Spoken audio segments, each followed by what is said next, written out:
BNP chairperson Begum Khaleda জিয়ার চিকিৎসার সবশেষ খবরাখবর জানাতে রাজধানীর এভার কেয়ার হাসপাতালের সামনে থেকে যুক্ত আছেন সহকর্মী মিয়া আমিরুল।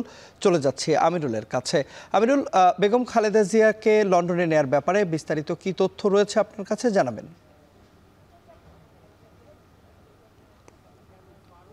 তন্ময়, আমরা যেমনটি লক্ষ্য করছি, বেগম জিয়া যেহেতু বেশ কিছুদিন ধরেই এই এভার কেয়ারে অবস্থান করছেন, সব মিলিয়ে এখনকার যে অবস্থা, তার যে অসুস্থতা কিংবা অসুস্থতার যে গতিবিধি ছিল, একেবারেই তিনি বেশ খারাপ সময় পার করছিলেন কিছুদিন আগে আমরা দেখেছিলাম।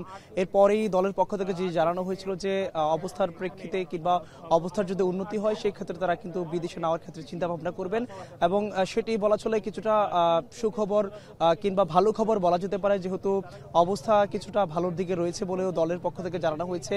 এবং দেশীয় চিকিৎসক দলের সাথে বিদেশি চিকিৎসক দল তারা কিন্তু এক হয়ে তারা কাজ করছেন। এবং সবশেষ আপনি যেটি বলছিলেন খবরের শুরুতে, যে তারেক রহমানের সহধর্মিণী, তারা কিন্তু জোবাইদা রহমান সহ তার মেয়ে সহ তারা কিন্তু ইতিমধ্যে দেশের উদ্দেশ্যে রওনা হয়েছেন বলে আমরা জানতে পেরেছি।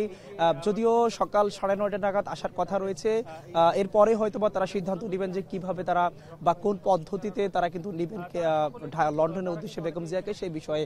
এবং একই সাথে যেহেতু বেগম জিয়াকে নেওয়ার অন্যতম মাধ্যম যেটি বলা হয়েছিল যে কাতারের যে এয়ার অ্যাম্বুলেন্স, যদিও সেটি নিয়ে একটি কথা এসেছে যে সেটি এখন পর্যন্ত বাংলাদেশে আসেনি কিংবা রওনা হয়। দলের পক্ষ থেকে যেটি বলা হয়েছে যে সেটি কখন নাগাদ রওনা হবে কিংবা কখন হবে সেটি কিন্তু জানানো হবে, এখন পর্যন্ত বিষয়টিও জানানো হয়নি। বলা চলে এই দুইটি কথাই আপডেট আমার কাছে রয়েছে। এবং একই সাথে আপনাকে আমি এর আগের সংবাদগুলোতে যেমনটি বলছিলাম যে এখানটায় যেহেতু বেগম জিয়া বেশ কিছুদিন ধরেই তিনি অসুস্থ রয়েছেন, এবং বলা চলে বিএনপির যে বর্তমান যে অবস্থা কিংবা সামনে যেহেতু নির্বাচন, সব মিলিয়ে আমরা দেখেছিলাম এখানটায় দেশের বিভিন্ন জায়গা থেকে বেশ কিছু নেতাকর্মী তারা কিন্তু এখানে এসেছেন, এবং তাদের মুখে মুখে যে একটি কথা যে তারা কিন্তু বারে বারে কিছুক্ষণ পরপরই তারা জানতে চাচ্ছেন যে মূলত তাদের যে নেত্রী, দলের প্রধান, তার এখন কি অবস্থা কিংবা সে বিষয়গুলো কিন্তু কথা বলছেন। আমরা তাদের সাথে কথা বলছিলাম,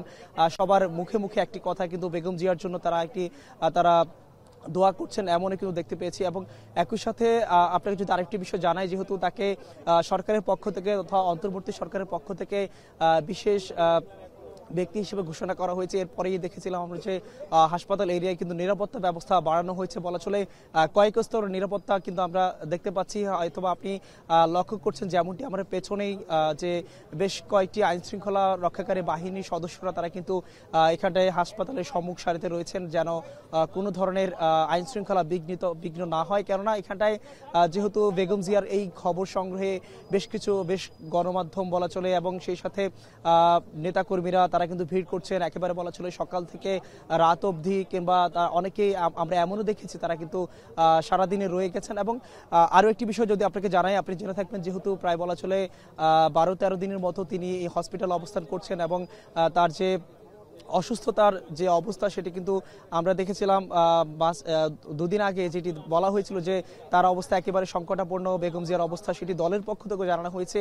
এবং আজকে এরপরেই যখন আমরা দেখেছিলাম যে বিদেশি চিকিৎসক দল যখন যোগ হয়েছে কিংবা বিশ্বের বিভিন্ন জায়গা থেকে বিভিন্ন দেশ থেকে যখন চিকিৎসক দলের সাথে সমন্বয়ে তার উন্নত চিকিৎসার জন্য যখন কাজ করা হয়েছে, তখন কিন্তু আমরা দেখেছিলাম যে কিছুটা স্বস্তির খবর বলা হয়েছে দলের পক্ষ থেকে। এবং আজকে আমরা আরেকটি বিষয় লক্ষ্য করেছি যে তার যে ব্যক্তিগত চিকিৎসক রয়েছে AZM জাহিদ হোসেন, তিনি যেমনটি জানিয়েছেন যে বেগম জিয়াকে লন্ডনে নেওয়ার ক্ষেত্রে দলের সিদ্ধান্ত, যদিও বলা হয়েছিল যে আজকে মধ্যরাত কিংবা কালকে সকাল নাগাদ কিংবা ভোর নাগাদ না হতে পারে, সেটি কিন্তু আমরা দেখেছিলাম যে যেহেতু জোবাইদা রহমান আসার একটি ব্যাপার রয়েছে, এবং তিনি সকাল 9:30 নাগাদ মূলত বাংলাদেশে তিনি আসবেন, এসে পৌঁছাবেন।